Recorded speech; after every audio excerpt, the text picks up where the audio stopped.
오늘 조선후 궁열전은 태종의 후궁들로 신덕왕후 강씨로부터 모진 대접을 받아 드라마에 많이 등장하는 효빈 김씨와 태종의 간택 후궁 소빈 노씨 이야기입니다. 효빈 김씨는 일설에는 본래 신덕왕후 강씨를 모시는 여종이었다는데 태종이 김씨를 가리켜 직접 민씨의 가비로서 본래부터 궁에 들어온 자라고 말해 야사에 불과합니다. 태종실록 30권 태종 15년 12월 15일 무인 첫 번째 기사 1415년명 영락 13년 민씨가 모자를 사지에 둔 죄를 묻는 왕지를 춘추관에 내리다. 이틀 후에 경승부윤 변계량을 불러 왕지를 지어 춘추관에 내리었다. 이모년 여름 5월에 민씨의 가비로서 본래부터 궁에 들어온 자가 임신하여 3개월이 된 뒤에 나가서 밖에 거하고 있었는데 민씨가 행랑방에 두고 그 계집종 삼덕과 함께 있게 하였다. 그해 12월에 이르러 산삭이 되어 이달 13일 아침에 태동하여 배가 아프기 시작하였다. 삼덕이 민씨에게 고하자 민씨가 문 바깥 다듬이돌 옆에 내다 두게 하였으니 죽게 하고자 한 것이다. 그 영으로 이름이 화상이라는 자가 불쌍히 여기어 담에 석갈에 두어 개를 걸치고 거적으로 덮어서 겨우 바람과 해를 가리웠다. 진씨의 아들을 낳았는데 지금의 원인 이비이다. 그날 민씨가 그 계집종 소장 금대 등을 시켜 부축하여 끌고 아이를 안고 순교리 국노인 벌개의 집 앞 도담집에 옮겨두고 또 사람을 시켜 화상이 가져온 금집 묘자리를 빼앗았다. 종 한상절한 자가 있어 그 추위를 무릅쓰는 것을 애석하게 여기어 마의를 주어서 7일이 지나도 죽지 않았다. 민씨가 또 그 아비와 화상으로 하여금 데려다 소에 실어 교화의 집으로 보냈다. 바람과 추위에 핍박과 옮겨다니는 괴로움으로 인하여 병을 얻고 또 유종이 났으니 그 모자가 함께 산 것이 특별한 천행이었다. 내가 그때에 알지 못하였다. 지금 내가 늙었는데 가만히 생각하면 참으로 측은하다. 핏덩어리가 기어다니는 것을 사람이 모두 불쌍히 여기는데 여러 민가가 음참하고 교활하여 여러 방법으로 꾀를 내어 반드시 사지에 두고자 하였으니 대개 그 종지를 제거하기를 꾀하는 생각이 마음에 쌓인 것이 오래되었으므로 그 핏덩어리에게 하는 짓이 또한 이와 같이 극악하였다. 그러나 천도가 밝고 어그러지지 않아서 비록 핏덩어리가 미약함에도 보존하고 도와서 온전하고 편안하게 한 것이 지극하였다. 어찌 간사하고 음흉한 무리로 하여금 그 악한 짓을 이루게 하겠느냐. 이것이 실로 여러 민가의 음흉한 일이다. 내가 만일 말하지 않는다면 사피를 잡은 자가 어찌 능히 알겠는가. 참으로 마땅히 사책에 상세에 있어서 후세에 밝게 보이어 외적으로 하여금 경계할 바를 알게 하라. 왕지가 이미 내려지자 지관사 이숙번이 왕지를 적어 대간에 입문하고자 하였다. 영건사 하윤이 지체함으로 이숙번이 위태한 말로 하윤을 공동하니 하윤이 감히 어기지 못하였다. 슬하에 태종의 서장자가 되는 경령군 이비를 두었는데 실록에 의하면 태종이 즉위하기 전부터 그와 부인인 원경왕후를 모시는 여종 출신인 것으로 기록되어 있습니다. 2차 왕자의 난이 벌어지던 당시 나갔던 집안의 말이 홀로 돌아온 것을 보고 태종이 패한 것으로 오해한 원경왕후가 자신도 나가서 싸우다 죽겠다며 뛰쳐나가려는 것을 말리던 사람 중에 하나가 그녀였습니다. 태종 총서에서는 태종이 즉위하기 전 송도에서 살았을 때 집에 흰 용이 나타난 걸 보고 이를 집안 사람들에게 알린 것이 그녀였다는 기록도 남아 있습니다.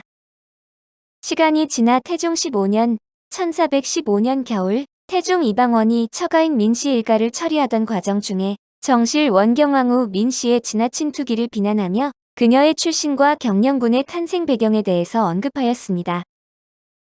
김씨는 본래 원경왕후의 친정에서 거느리던 노비로 태종의 아이 즉 훗날의 경령군을 임신한 지 3개월 후 궁을 나가는데 이후 원경왕후는 궁 밖에 있던 그녀를 학대하였다고 합니다. 실록에 따르면 한겨울인 음력 12월에 만삭인 김씨가 출산이 임박해지자 이를 들은 원경왕후가 마치 얼어 죽기를 바라듯 자신에게 그 소식을 알려준 계집종을 시켜 문 바깥에 방치하였다고 합니다. 김씨의 오빠인 화상이 불쌍히 여겨 만든 천막에서 그녀가 출산을 하자 다시 계집종들을 시켜 화상이 마련해준 침구들을 빼앗고 순교리의 벌개라 하는 국노의 집 앞 토담집으로 그녀를 옮겼습니다. 그러나 한상좌란 이가 동정심의 마의를 가져다줘서 김씨는 7일을 버틸 수 있었고 그제서야 원경왕후가 김씨의 아비와 화상으로 하여금 소에 실어 교화의 집으로 보냈다는 것입니다. 이후 단종 2년에 사망하여 궁에서 쌀과 관 등을 보내어 부조를 한 것이 기록의 전부인데 다만 고종기의 승정원 일기에서 효순공주라 불리던 그녀를 효빈으로 올렸다는 기록이 더 있습니다. 실록과는 달리 야사에 의하면 원경왕후가 아니라 양어머니인 신덕왕후 강씨의 친정에서 부리던 여종이었다고 합니다. 강씨가 입궁하면서 김씨도 같이 입궁해 궁녀가 되었는데 미모가 뛰어나서 신덕왕후가 태조의 앞에 내놓기를 꺼렸다고 합니다. 다만 태종이 왕자 시절에 김씨와 하룻밤을 보내는데 성공한 것은 사실로 원경왕후는 시어머니인 신덕왕후를 싫어해서인지 김씨에게 잘했다고 합니다.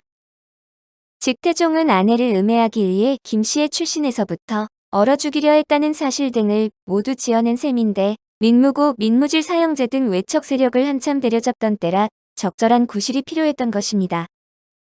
다만 김씨를 해하려 했던 책임을 원경왕후보다는 민씨 형제에게 전가했는데 원경왕후가 했다고 해버리면 폐비 논란이 불거질 수도 있고 세자인 양녕대군의 입지도 위험해지기 때문입니다.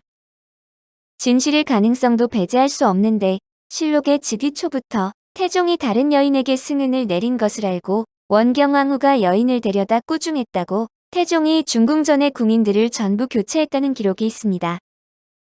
그녀의 질투심을 못 견뎌 태종이 침실을 옮겼다는 기록도 있어 밀어볼 때 효자 아들인 세종 13년에 편찬된 실록에 이런 기록들이 실린 것을 보면 원경왕후의 행동이 더 심했을 가능성도 배제할 수 없습니다.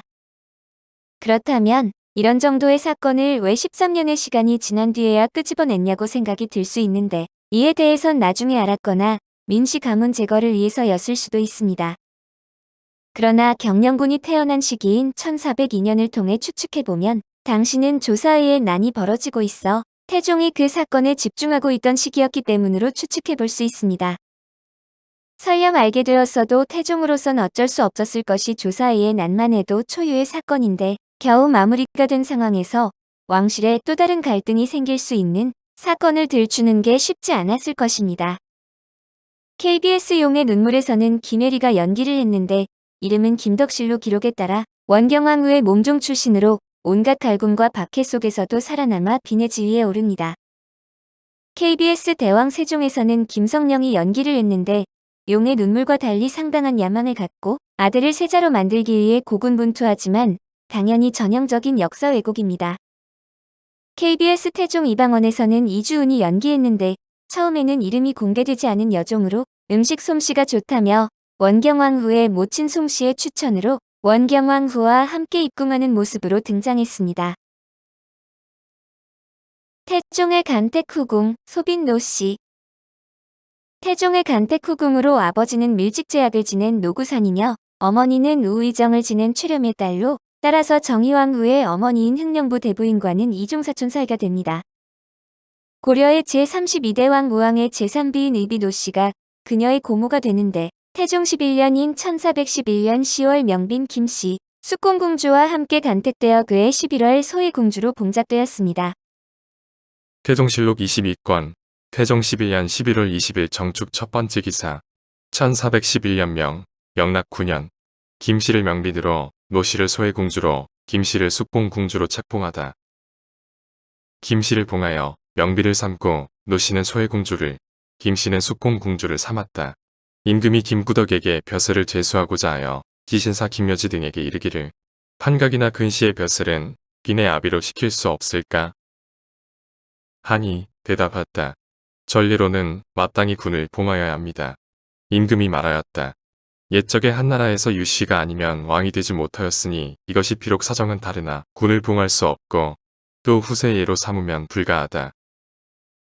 임금이 말하였다. 천자가 황후에게 제후가 부인에게 천지일울 같아서 높고 낮은 것이 등급이 있는데 예전 사람이 말하기를 남편이 아내에게 굴한다 하였으니 만일 헌수기거에 예가 있으면 장차 어떻게 할 것인가. 예조 참의 허조가 대답하였다. 경적이 있지 않기 때문에 그 자세한 것은 알 수 없으나 남편은 아내의 별이가 되는데 어떻게 항례할 수가 있겠습니까? 태종 13년인 1413년 태종의 서육녀 숙혜옹주를 낳았고 태종이 승하한 뒤에는 영수궁에서 거처하다가 성종 10년인 1479년에 세상을 떠났습니다. 이에 성종이 쌀과 콩 70설, 청밀 10두, 황납 30근 등을 부조하였으며 고종 9년인 1872년 소빈으로 추증되어 그녀의 살아생전에는 소빈으로 불린 적이 없고 소희공주로 불렸습니다. 드라마 용의 눈물에서는 후궁 간택 장면에 잠시 등장합니다. 오늘 조선후궁열전은 태종의 후궁들로 신덕왕후 강씨로부터 모진 대접을 받아 드라마에 많이 등장하는 효빈 김씨와 태종의 간택 후궁 소빈 노씨 이야기였습니다.